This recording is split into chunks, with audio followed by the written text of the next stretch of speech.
Praise the lord. ప్రభునందు మీ అందరికీ శుభాభివందనాలు తెలియచేస్తూ ఉన్నాను.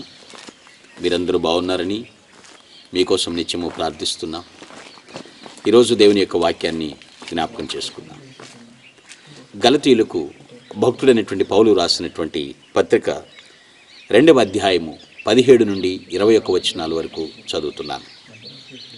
కాగా మనము క్రీస్తునందు నీతిమంతులమని తీర్చబడుటకు వెదకుచుండగా మనము పాపులముగా కనబడిన ఎడల ఆ పక్షమందు క్రీస్తు పాపమునకు పరిచారకుడు ఆయన అట్లనే రాదు. నేను పడగొట్టిన వాటిని మరలా కట్టిన ఎడల నన్ను నేనే అపరాధినిగా కనపరుచుకుందును కదా. నేనైతే దేవుని విషయమై జీవించు నిమిత్తము ధర్మశాస్త్రము వలన ధర్మశాస్త్రము విషయమై చచ్చినవాడనైతిని. నేను క్రీస్తుతో కూడా సిలువ వేయబడి ఉన్నాను. ఇకనూ జీవించువాడును నేను కాను, క్రీస్తే నా యందు జీవించుచున్నాడు. నేనిప్పుడు శరీరమందు జీవించుచున్న జీవితము నన్ను ప్రేమించి నా కొరకు తను అప్పగించుకున్న దేవుని కుమారుని యందలి విశ్వాసము వలన జీవించుచున్నాను. నేను దేవుని కృపను నిరర్ధకము చేయను. నీతి ధర్మశాస్త్రము వలనైతే ఆ పక్షమందు క్రీస్తు చనిపోయినది నిష్ప్రయోజనమే. ప్రభునందు ప్రియులరా, పౌలు యొక్క హృదయంలో ఉన్నటువంటి వేదన గలతీ సంఘానికి కళ్లకు కట్టినట్లుగా రాశాడు. గలతీ సంఘస్థులు అర్థం చేసుకోవాలని క్రీస్తు శిలువ త్యాగాన్ని వివరిస్తూ రాస్తూ ఉన్నాడు. అంటే ఒక మనిషి నీతిమంతుడిగా ఎలా తీర్చబడతాడు? పాపిగా ఉన్నటువంటి మనిషి అంత పరిశుద్ధ స్థితిలోనికి ఎలా రాగలుగుతాడు? ఎలా తీర్చబడతాడు? మనిషి నీవు నీతిమంతుడు అని చెబితే సరిపోయిందా? లేదు కదా. నీతిమంతునిగా తీర్చబడాలి, జడ్జిమెంట్ ఇవ్వాలి కదా. జడ్జిమెంట్ ఇవ్వకుండా బయట ఎన్ని మాట్లాడుకున్నా అవి వ్యర్థం. జీవో రాకుండా ఎన్ని సంబరాలు చేసుకున్నా వ్యర్థం. నీతిమంతునిగా తీర్చబడుట ఎలా అనేటువంటి విషయాన్ని ఇక్కడ పౌలు భక్తుడు రాస్తున్నాడు. ఈరోజు నేను చెప్పే వాక్యం యొక్క అంశము నీతిమంతులుగా తీర్చబడుట. Topic justified as righteous. Justified as righteous. నీతిమంతులుగా తీర్చబడుట ఎలా? సిలువ విలువ మనల్ని నీతిమంతులుగా తీర్చింది అని ఆయన హితబోధ చేస్తున్నాడు పౌలు భక్తుడు. సిలువ విలువ. సిలువ లేకపోతే మానవ బ్రతుకు విలువ లేదు. సిలువని గ్రహించని వారు నీతిమంతులుగా ఎన్నటికీ తీర్చబడలేరండి. అటువంటి వారి కొరకు నరకము సిద్ధపరచబడుతుంది. సిలువ యొక్క విలువను గ్రహించాలి. అందుకనే ఒక భక్తులు అన్నాడు, సిలువ యొక్క సిరులను నీవు అనుభవిస్తున్నావా అని ప్రశ్నిస్తున్నాడు. సిరు సంపదలు సిలువ ద్వారా మనకు వస్తున్నాయి. నీతిమంతునిగా తీర్చబడుట ఎలా? ఈ చదవబడిన భాగంలో 4 విషయాలు ఈ విషయంలో నీతిమంతునిగా తీర్చబడటానికి సాధనాలుగా ఉపయోగపడుతున్నాయి. ఒక్కొక్కటి మీకు వివరిస్తాను, జాగ్రత్తగా ఆలకించండి. మొదటి విషయం 21వ వచనం నేను చదువుతున్నాను. నేను దేవుని కృపను నిరర్ధకము చేయను. మనము నీతిమంతులుగా తీర్చబడాలి అంటే బెనివలెన్స్ ఆఫ్ గాడ్, దేవుని కృప ద్వారానే. కృప లేకుండా మనము నీతిమంతులుగా తీర్చబడలేము. నేను కృపను నిరర్ధకము చేయను అంటున్నాడు భక్తుడైనటువంటి పౌలు. కృప ద్వారానే, కేవలము కృప ద్వారానే. కృప అంటే అర్థం ఏమిటి? చాలామంది ఈ రోజుల్లో కృప అనే మాటకు విలువ లేకుండా చేస్తున్నారు. మా నాన్న కృప, మా తమ్ముడి కృప, ఆయన కృప, ఈయన కృప. ఏం కృప? కృప ఎవరిది? కృప అంటే అర్థం ఏమిటి? ఒక డిక్షనరీలో ఈ విధంగా రాయబడి ఉంది. GRACE, grace, God's riches at Christ expense. క్రీస్తు ఖర్చు అవటం ద్వారా దేవుడు మనల్ని నీతిమంతులుగా తీరుస్తున్నాడు. కేవలము కృప ద్వారానే. కృప లేకుండా మనం నీతిమంతులు కాలేము. ఆయన కృప చూపించాడు. మన ఘనతను బట్టో లేదా మన తలాంతులను బట్టో మనం నీతిమంతులుగా మార్చబడలేము, మార్చబడజాలము కూడా. కృపను పరిచి ఉన్నాడండి ఆయన. రోమీయులకు రాసిన పత్రిక 3వ అధ్యాయము 24వ వచనం, కృప ద్వారానే నీతిమంతులుగా తీర్చబడుచున్నాము. దేవుని కృప నిరర్ధకం చేయకూడదు. కృప ద్వారానే నీతిమంతులుగా మార్చబడతాం. రెండో విషయాన్ని మీకు చెప్తున్నాను. 20వ వచనం నేను చదువుతున్నాను పిల్లరా.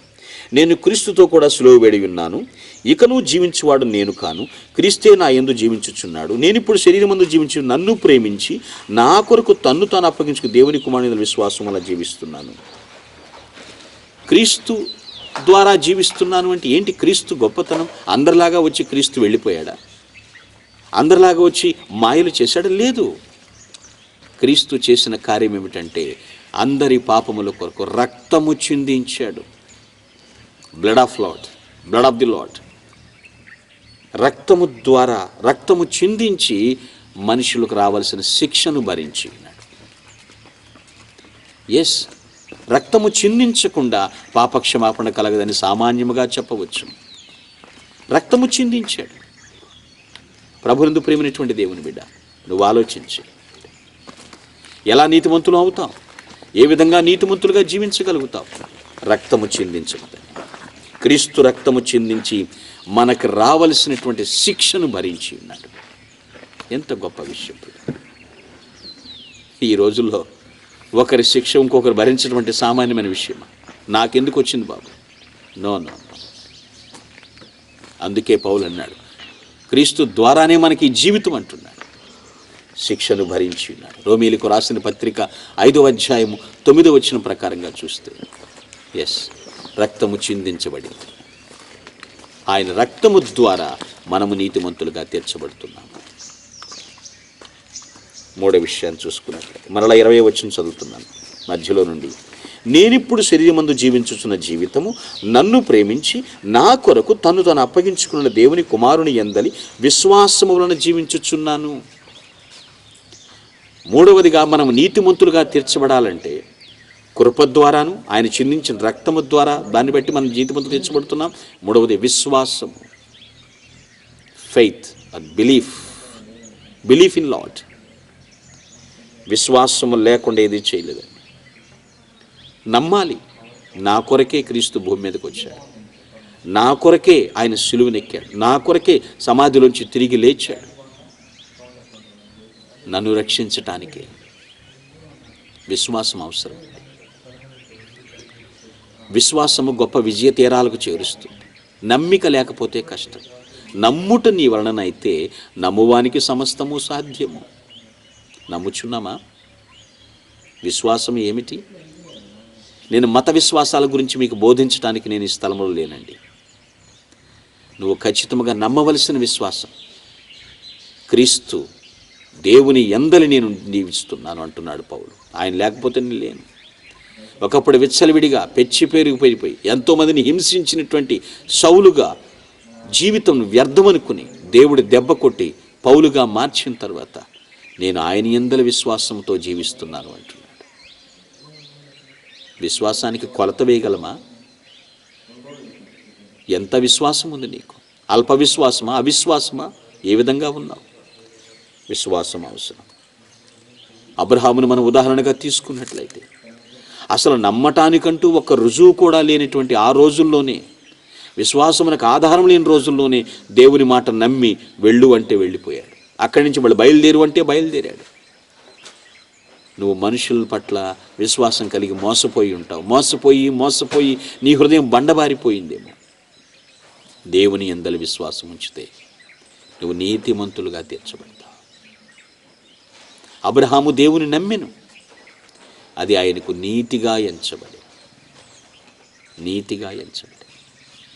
విశ్వాసం ఉందా? విశ్వాస సూత్రాలు పాటిస్తున్నావా? విశ్వాసము లేకుండా దేవునికి ఇష్టడై ఉండుట అసాధ్యము.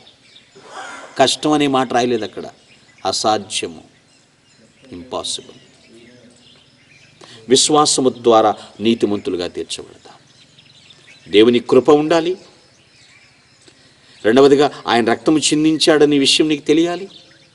మూడవదిగా దేవుని యందు విశ్వాసం ఉంచాలి. చివరిది 4వ విషయం, మరలా 20వ వచనం నేను చదువుతున్నాను పిల్లరా. నేనిప్పుడు శరీరమందు జీవించుచున్న జీవితం నన్ను ప్రేమించి నా కొరకు తన్ను తాను అప్పగించుకున్న దేవుని కుమారుని యందు విశ్వాసం నేను జీవించుచున్నాను. దానికి ముందంటున్నాడు, నేను క్రీస్తుతో కూడా సిలువేయబడి ఉన్నాను, ఇకను జీవించువాడని నేను కాను, క్రీస్తే నా యందు జీవించుచున్నాడు. పౌలేమంటున్నాడు తెలుసా? ఈ జీవితం నాది కాదు, దేవుడు నాకు పెట్టిన భిక్ష.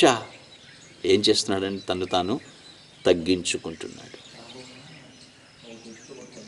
నీతిమంతులుగా తీర్చబడాలి అంటే పిల్లరా విధేయత కూడా చాలా అవసరమండి. బేర్నెస్ విధేయత చాలా అవసరం. తగ్గింపు స్వభావం ఉండాలండి. రోమీలకు రాసిన పత్రిక 5వ అధ్యాయము 19వ వచనాన్ని మనం చదివినట్లయితే, యెషయా గ్రంథం 53వ అధ్యాయము 7వ వచనం ప్రకారంగా మనం చూసినట్లయితే ఎంతగా ప్రభువు మన కొరకు తగ్గించుకున్నాడు. తను నలగగొట్టుకున్నాడు, హింస పొందాడు. తగ్గింపు స్వభావం. తన దైవత్వాన్ని విడిచిపెట్టి మానవుడిగా భూమి మీదకి ఏతించాడు. జ్ఞాపకం చేసుకుంటున్నారా? విధేయత చాలా అవసరం. తను తగ్గించుకుని వాడే హెచ్చింపబడతాడని దేవుని వాక్యం సెలవిస్తుంది. నీకు నువ్వు హెచ్చించుకుంటే ఒకనాటికి దిగజారిపోతావు. అది నీకు క్షేమం కాదు. జస్టిఫైడ్ యాజ్ రైచియస్, నీతిమంతులుగా తీర్చబడాలి అంటే మనలో తగ్గింపు స్వభావం ఉండాలి. అహం పనికిరాదు, అణకువ అవసరం. దేవుడు ఎవరిని దృష్టిస్తాడంటే ఎవడు దీనుడుగా, సాత్వికుడుగా, నలిగిన హృదయం వాళ్ళుగా తగ్గించుకుని జీవిస్తాడో వారిని దృష్టిస్తున్నాడు దేవుడు. నువ్వు నీతిమంతుల జాబితాలో ఉండాలి అంటే నీవు అనుదినము కూడా సౌమ్యుడుగా, నమ్రత కలిగినటువంటి దానవుగా ఈ లోకంలో జీవితాన్ని కొనసాగించాలి. వాక్యం అదే హెచ్చరిస్తుంది. నీకు నాకు వాక్యం అదే హితబోధ చేస్తుంది. తగ్గింపు జీవితం ఉన్నదా? డబ్బాలు, బడాయిలు, డంబాలు చెప్పుకుంటాం. వద్దు, అది దేవుని బిడ్డల లక్షణం కాదు. తగ్గింపు స్వభావం చాలా అవసరం. విధేయత ఉండాలి.